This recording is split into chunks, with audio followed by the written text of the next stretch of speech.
And so we come to one of the more important aspects of the Sportstar. What's it actually like to fly?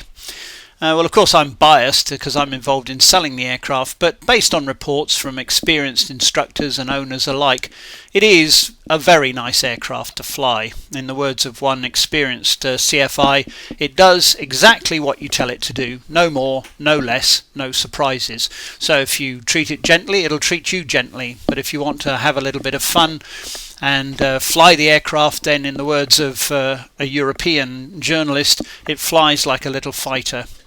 You sit at the end of the runway, gradually push the throttle home over a count of 1, 2, 3, 4, 5, and the nose will begin to lift off the ground. Hold it off the ground, maybe 6 inches, and around about 45 knots it'll fly off of its own accord, in less than 100 meters usually.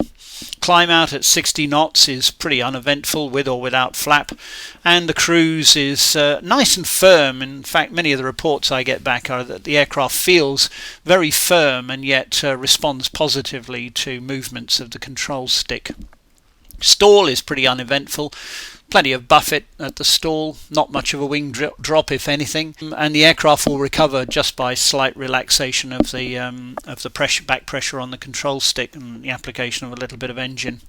Landing is straightforward enough. Typically at the end of downwind, throttle back, allow the speed to drop back below the flap limiting speed of 70 knots, put down one stage of flap, turn down base, and if you've got it right you should be hitting around about 500 feet, 500 meters off the end of the runway.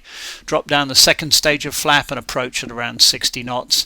Finally down the latter stages of finals towards landing, you can drop the third stage of flap, which is a great big 50 degree barn door of a flap, which will bring you down pretty quickly, and then approach over the numbers around about 50-55 knots. Hold the nose off until the main wheels drop gently onto the runway. Hold the nose off until it lowers of its own accord.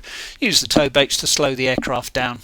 Sheer joy. The view out is fantastic, so you can judge yourself in the circuit or in any kind of flying extremely well indeed. And this is particularly appropriate. There are some pilots using Sportstars for mustering, and the low wing which drops away out of your view when you're flying low gives you an excellent way of judging height, particularly in turns.